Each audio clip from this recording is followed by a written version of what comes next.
ஹாய்ங்க, எல்லாருக்கும் வணக்கம். நான் மோகனா. இன்றைக்கி என்ன வீடியோ பார்க்க போகிறோன்னா, ஒரு ஈஸியான சிக்கன் கிரேவி ரெசிபி தான் பார்க்க போகிறோம். இதை வந்து ஒரு 1/2 அன் ஹவரில் செஞ்சிடலாம். பிகினர்ஸ் கூட ஈஸியாக செஞ்சிடலாம். ஆனால் டேஸ்ட்டு ரொம்ப நல்லாயிருக்கும். அதுக்கு வந்து ஃபஸ்ட்டு வந்து 2 ஸ்பூன் கடலெண்ணெய் ஊற்றிக்கணும். இது கூட நான் வந்து நல்லெண்ணெயும் 1 ஸ்பூன் 2 ஸ்பூன் ஊற்றினேன். அதை நான் காட்ட மறந்துட்டேன். வேணுங்கிறவங்க அந்த ஃப்ளேவர் பிடிக்குங்கிறவங்க ஊற்றிக்கோங்க. எண்ணெய் காஞ்சோன்னா பட்டை, கிராம்பு, ஏலக்காய் போட்டுக்கலாம். ஏலக்காய் ஃப்ளேவரும் பிடிச்சவங்க போட்டுக்குங்க. வேண்டாங்கிறவங்க பட்டை, கிராம்பு மட்டும் போட்டுக்கோங்க. அது கூட 2 பெரிய வெங்காயம், 2 பச்சை மிளகா, உப்பு சேர்த்து நல்லா வதக்கிக்கோங்க கோல்டன் ப்ரௌன் ஆகிற வரைக்கும். அதுக்கப்புறம் அதில் வந்து 3 ஸ்பூன் இஞ்சி பூண்டு பேஸ்ட்டு. இது நான் சொல்கிறது எல்லாமே 1 kg சிக்கனுக்கு சொல்கிறேன். 3 ஸ்பூன் இஞ்சி பூண்டு பேஸ்ட்டு ஃப்ரெஷ்ஷாக அரைச்சது போட்டுக்கோங்க. அது நல்லா அந்த எண்ணெயில் வந்து பச்சை வாசம் போகிற வரைக்கும் வணங்கணும். எண்ணெயில் ஒரு 2 செகண்ட் நல்லா, ஒரு 2 நிமிஷம் நல்லா பரட்டி விட்டுக்கோங்க. பச்சை வாசனை போகணும் நல்லா. அது கூட உப்பு போட்டிங்கன்னா அந்த இஞ்சி பூண்டு பேஸ்ட் வந்து கீழே அடி பிடிக்காது. அதுக்காக கொஞ்சமாக உப்பு சேர்த்துக்கிட்டேன் நான்.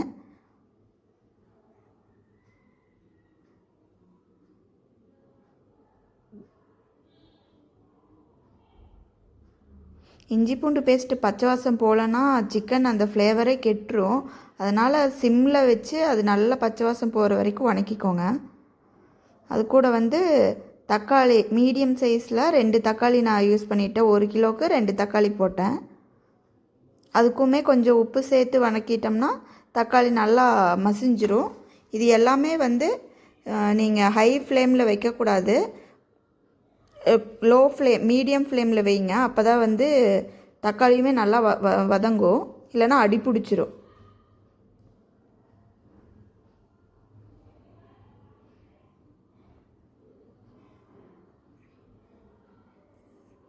இது என்ன பொடி போட்டிருக்கேன்னா, கொத்தமல்லி தூள் 3 ஸ்பூனு, மிளகுத்தூள் 1 ஸ்பூனு, ஜீரகத்தூள் 1 ஸ்பூனு, அதுக்கப்புறம் இது மீட் மசாலா 1 ஸ்பூனு போட்டுட்டு அதையும் அந்த எண்ணெயிலேயே நல்லா ஒரு 2 நிமிஷத்துக்கு பரட்டி விட்டுருங்க.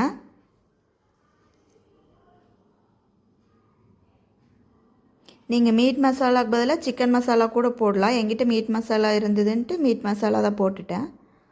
நீங்கள் சிக்கன் மசாலா, மட்டன் மசாலா கூட போடலாம். நல்லா தான் இருக்கும் ஃப்ளேவரு.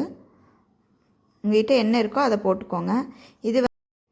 இது சிக்கனை வந்து ஒரு 1/2 அன் ஹவருக்கு முன்னாடியே நல்லா கழுவிட்டு, அது கூட தயிர், 2 ஸ்பூன் வீட்லேயே அரைச்ச தனி மிளகாத்தூள், மஞ்சத்தூள், உப்பு சேர்த்து ஒரு 1/2 அன் ஹவருக்கு முன்னாடியே நான் மேரினேட் பண்ணி வச்சுட்டேன். நீங்கள் 1 ஹவருக்கு முன்னாடி கூட பண்ணி வச்சுக்கலாம். அதை எடுத்து இப்போ வந்து இந்த மசாலாஸ் கூட போட்டு நல்லா மிக்ஸ் பண்ணி விடணும். நீங்கள் இதெல்லாம் செய்யும்போது சிக்கனை நீங்கள் அடுப்பு வந்து லோ ஃப்ளேமில் தான் இருக்கணும். சிக்கன் எப்பவுமே லோ ஃப்ளேமில் இருந்துச்சுன்னா ரொம்ப சாஃப்டாக நல்லா வரும். நீங்கள் ட்ரை பண்ணி பாருங்கள். ரொம்ப ஹை ஃப்ளேமில் வச்சோம்னா ரப்பர் மாதிரி ஆயிரும் சிக்கனு.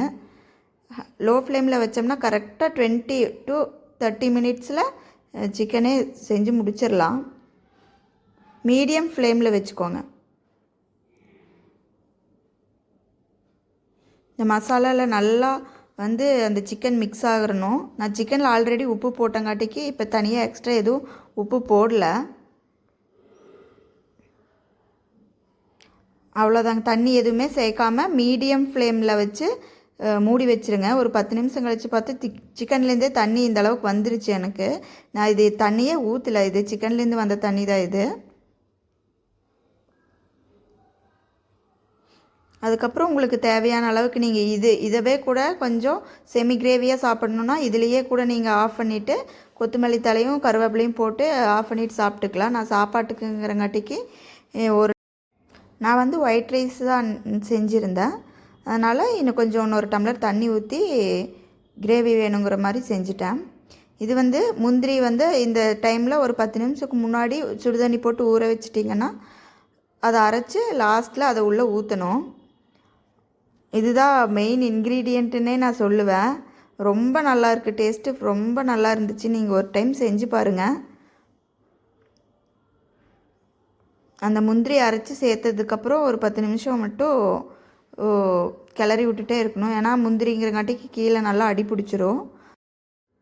அதனால் ஒரு 10 நிமிஷத்துக்கு மூடி போடாமல் அப்படியே பரட்டி விட்டுட்டே இருங்க. கீழேருந்து கறியை மேலே எடுத்து விட்டுட்டே இருக்கணும்.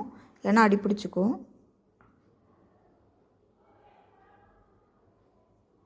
இப்போ எனக்கு வந்து சிக்கன் வெந்துருச்சு, அதனால் நான் ஹை ஃப்ளேமில் வச்சுட்டேன். சிக்கன் வெந்துருச்சுன்னா ஹை ஃப்ளேமில் வச்சிங்கன்னா கொஞ்சம் உங்களுக்கு கிரேவி சீக்கிரமாக வந்துடும். அது கூட நல்லா ஃப்ரெஷ்ஷான கருவேப்பிலை போட்டுக்கோங்க.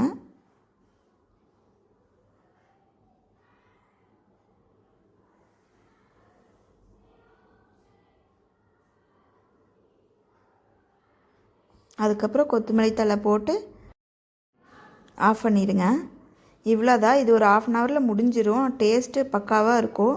நீங்கள் ஒரு டைம் செஞ்சு ட்ரை பண்ணி சாப்பிட்டு பார்த்துட்டு எனக்கு கமெண்ட்ஸில் சொல்லுங்கள். இது ஒயிட் ரைஸ் கூட, இட்லி, தோசை எல்லாத்துக்கூடயும் ஒரு நல்ல காம்பினேஷனு.